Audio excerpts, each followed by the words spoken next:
ଆଚ୍ଛା କେ ମୁଁ ଜାଣିବା ପାଇଁ ଚାହିଁବି ଯେ ଏଇ ଷ୍ଟ୍ରଗଲ କଲା ବେଳେ ଗୋଟେ କଳାକାର ଯେତେବେଳେ କିଛି ପଇସା ହାତରେ ନଥାଏ ସେ କଣ କରେ, କିଛି କଣ ନାହିଁ। କରିବାକୁ ପଡେ, ଉପାସ ରହିବାକୁ ପଡେ? ହଁ ହଁ ବହୁତ ଦିନ।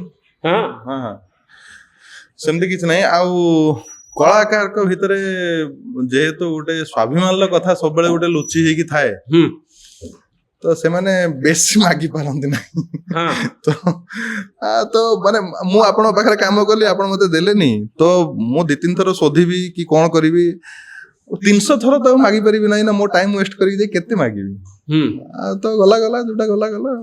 ହଁ ତ ଆପଣଙ୍କ ପାଖରେ ଯେତେବେଳେ ପଇସା ନଥିବ ତ କେମିତି ଚାଲିବେ ଆପଣ? ଏମିତି ବହୁତ ଦିନ ଯାଇଛି ମୋ ପାଖରେ ପଇସା ନଥାଏ, ସେଇ ଟାଇମ କଥା କହୁଛି। ତ ଲକଡାଉନ ଟାଇମରେ ବି ଇଭେନ 2 ବର୍ଷ ବହୁତ କାହିଁକି ନା କିଛି କାମ ଧନ୍ଦା ହଉନଥିଲା। କୋଉଠୁ ଆଣିଲେ ଟଙ୍କା ବଞ୍ଚିବା ପାଇଁ? ଜଣେ ସାଙ୍ଗ ହେଲ୍ପ କରିଥିଲେ। ସାଙ୍ଗକୁ ଆପଣ ମାଗିଲେ ନା ସେ ମନକୁ ଦେଲେ? ସେ ମନକୁ ହେଲ୍ପ କରିଥିଲେ। ସେ କେମିତି ମନକୁ ଗଲେ? ଆଜିକାଲି ସାଙ୍ଗମାନେ ଏମିତି। ହଁ ସେ ମୁଁ ତାକୁ ବି ପଚାରିଥିଲି, ଆବେ ୟାର ଆଜିକା ଡେଟରେ ତୁ ବୋଧେ ଲାଟେଷ୍ଟ ପିସ୍, ତତେ ଭଗବାନ ଗୋଟେ ଅଲଗା କିସମର ବନେଇଛନ୍ତି। ତାଙ୍କ ନାଁ ଅଜୟ ସାମଲ। ଆହୁରି ବି ଜଣେ ସାଙ୍ଗ ଶ୍ରୀଜିତ, ସେ ବି କିଛି ହେଲ୍ପ କରିଥିଲେ। ତ ହେଲ୍ପ କରିଥିଲେ, ଏଇ 2 ଜଣ ହିଁ ହେଲ୍ପ କରିଥିଲେ। କେବଳ ତାଙ୍କରି ପଇସାରେ ଆପଣ ବଞ୍ଚିଲେ? ହଁ ଆପାତତଃ ମୋ ଛୁଆକୁ ଖାଇବାକୁ ଦେଇପାରିଲେ, ଆମେ ଚଳିପାରିଲୁ ସ୍ୱାମୀ ସ୍ତ୍ରୀ।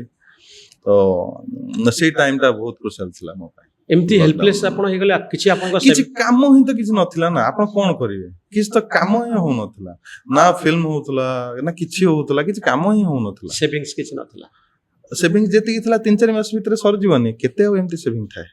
ତ ଏବେ ଆପଣଙ୍କ ପାଖରେ ପଇସା ହେଇଗଲାଣି? ନା ଏବେ ଯଦି ଲକଡାଉନ ହୁଏ ଆପଣ ସମ୍ଭାଳି ଦେବେ? ନା ସେଇ 3-4 ମାସ ହିଁ ଯିବ, ବେଶୀ ଯିବ ନାହିଁ। ବେଶୀ ନାହିଁ? ବେଶୀ ପଇସା ମିଳୁନି ଆପଣଙ୍କୁ?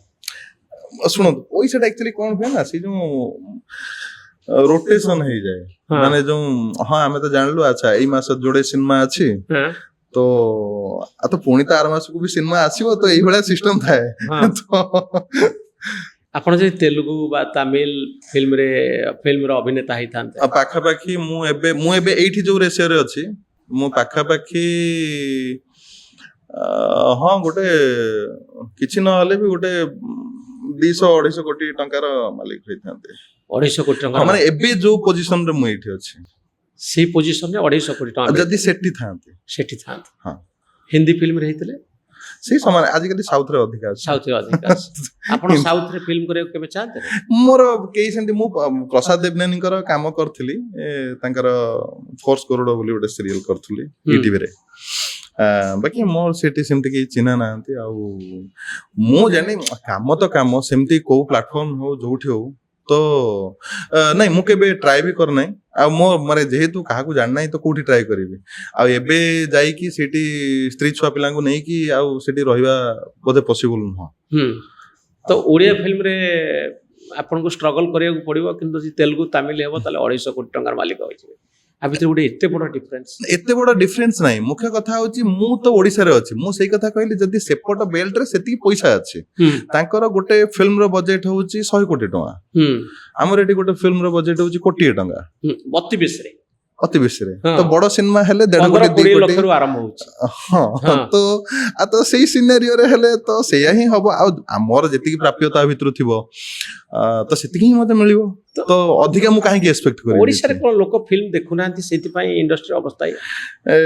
ନାଇଁ ସେଇଆ ନୁହେଁ, କୋଉଠି ଆକ୍ଚୁଆଲି ଭୁଲ ରହୁଛି ତ ଜଣା ପଡୁନି। ଆକ୍ଚୁଆଲି ଏଇଟା ଗୋଟେ କଣ କି ଡିରେକ୍ଟୋରିଆଲ ମିଡିୟମ ଫିଲ୍ମଟା।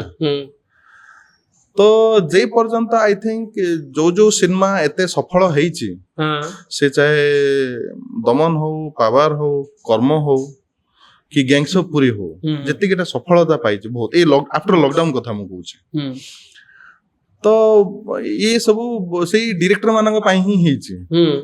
ତ ମୁଖ୍ୟ କଥା, ଡିରେକ୍ଟରଟାକୁ ସବୁ ଯାକ ସ୍ୱାଧୀନତା ଦେବା ଦରକାର।